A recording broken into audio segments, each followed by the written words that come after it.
November 27, 2009. 2:25 a.m.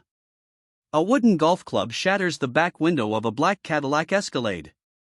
Glass explodes across a Florida driveway.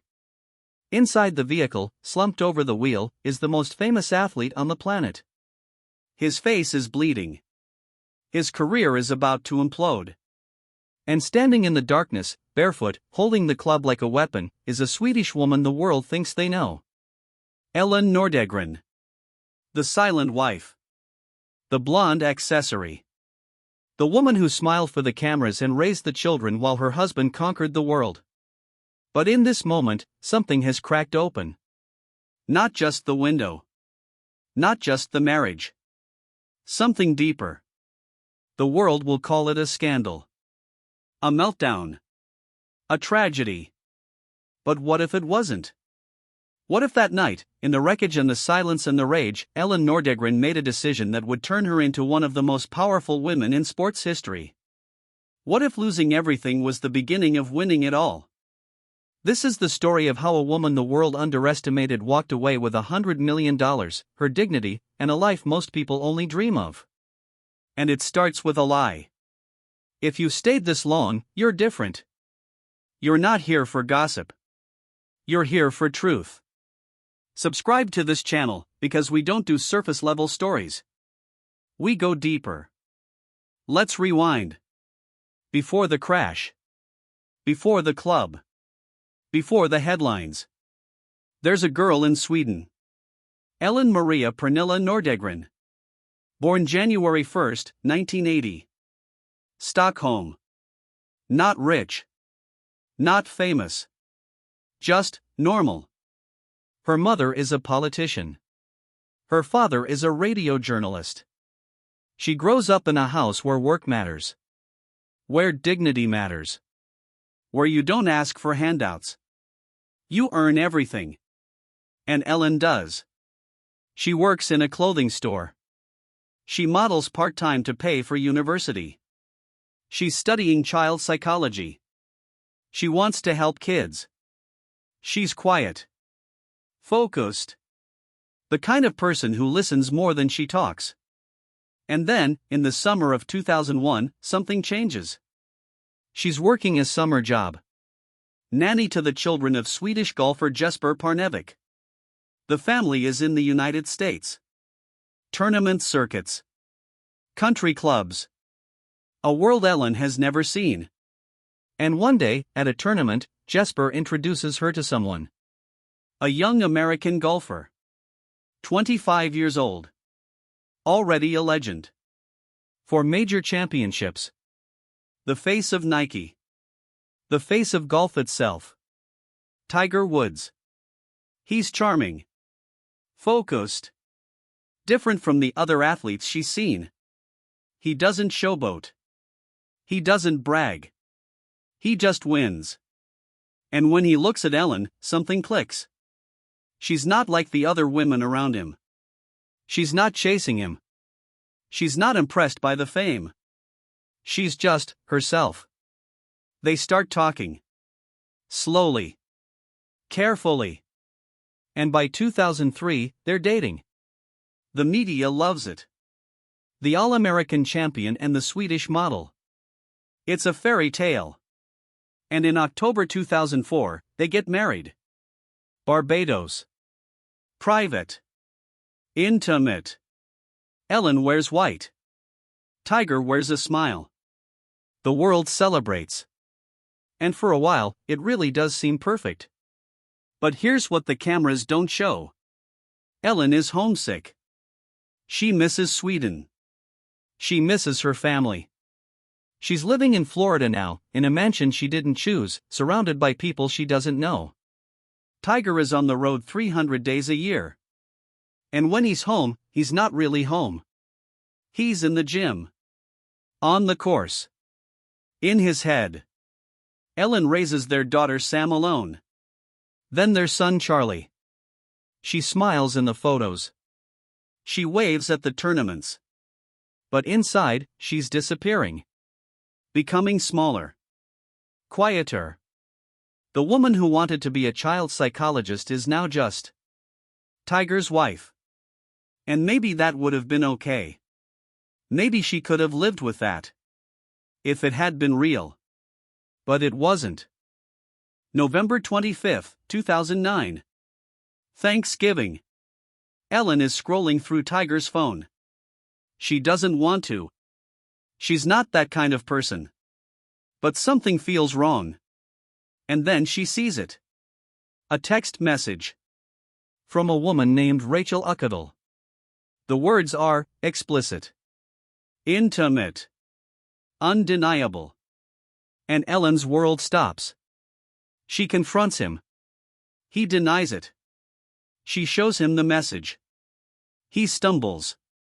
Tries to explain. And that's when Elin realizes. This isn't the first time. This isn't even the second.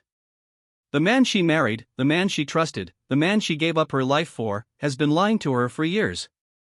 Multiple women. Dozens, maybe. Affairs in hotel rooms. Text messages. Voicemails. A double life she never saw coming. And in that moment, Elin makes a choice. She doesn't scream. She doesn't beg. She just walks away. Out of the bedroom. Down the hall. Into the garage. And she picks up a golf club. 2 hours later, the Escalade is wrapped around a tree. Tiger is bleeding. Neighbors are calling 911. And Elin is standing in the driveway, barefoot, holding the club, telling the police she was trying to help him. Trying to break the window. Trying to save him. The media buys it. For about 48 hours. And then the truth starts leaking. Rachel Uckadel. Jamie Grubbs. Kalika Mokwin. Name after name. Woman after woman. The greatest golfer in the world is a serial cheater. And his wife, the quiet Swedish nanny, is the most famous woman in America. Paparazzi camp outside her house.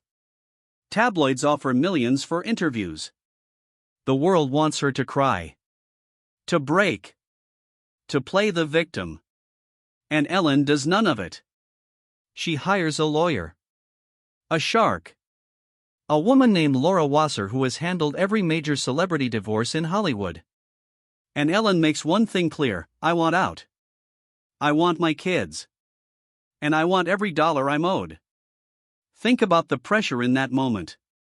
Not just the betrayal. Not just the humiliation. But the choice. She could have stayed. Worked it out. Played the forgiving wife. Tiger's PR team would have loved that. The sponsors would have loved that.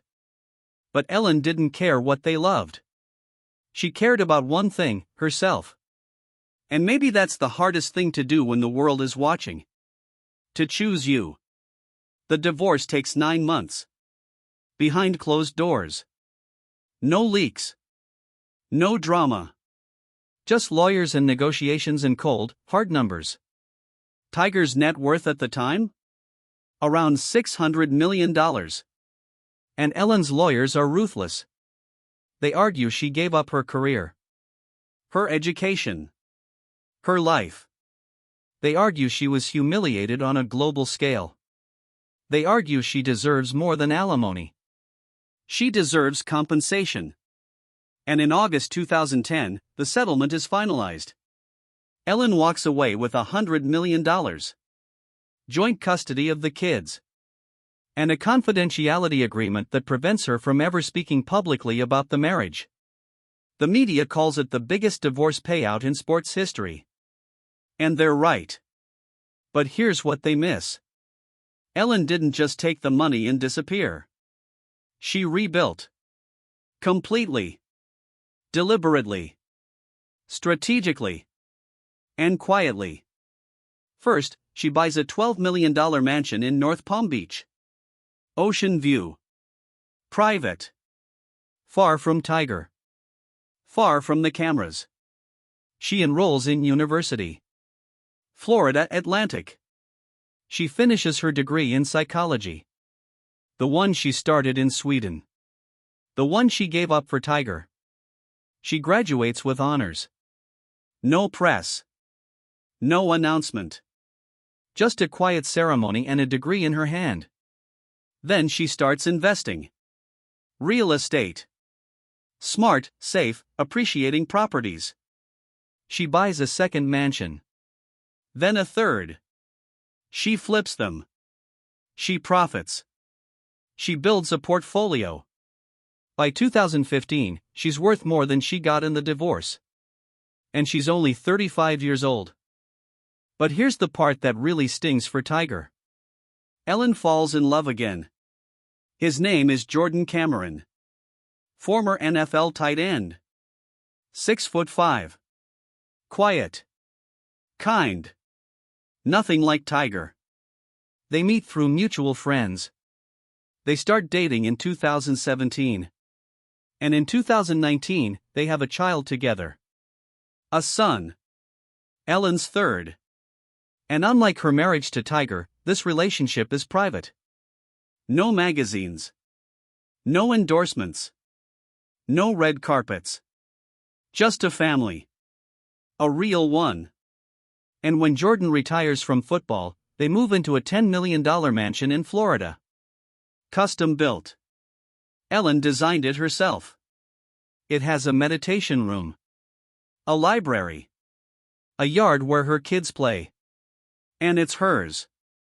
Not Tiger's. Not the world's. Hers. Meanwhile, Tiger's life is unraveling. After the divorce, he tries to come back. Golf. Sponsorships. Redemption. But his body is breaking down.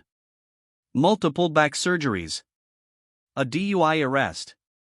A car crash in 2021 that nearly kills him. And through it all, Elin says nothing. She doesn't give interviews. She doesn't write a book. She doesn't cash in on the scandal. She just lives. Raises her kids. Builds her life. And thrives. Do you see the difference? Tiger tried to rebuild his image. Elin rebuilt herself. And in the end, only one of them actually won. By 2024, Elin is estimated to be worth over $200 million. She owns multiple properties. She's co-parenting successfully with Tiger. Her kids are happy. Healthy. Grounded. Charlie Woods, her son with Tiger, is becoming a golf prodigy. And when he plays in tournaments, Elin is there. Watching. Supporting. Not for the cameras. For him. She's still quiet. Still private. Still the woman who listens more than she talks. But now, when people see her, they don't see Tiger's ex-wife. They see a woman who survived. Who rebuilt. Who won. And maybe that's the real revenge. Not the money. Not the mansion. Not even the new relationship. It's the fact that Elin Nordegren proved that losing everything can be the beginning of finding yourself. That you don't need the world's permission to walk away from something broken. That silence isn't weakness. It's strategy. And that the people who underestimate you are the ones who lose in the end. Elin Nordegren didn't need a microphone to tell her story. She didn't need a book deal or a reality show or a tearful interview. She just lived.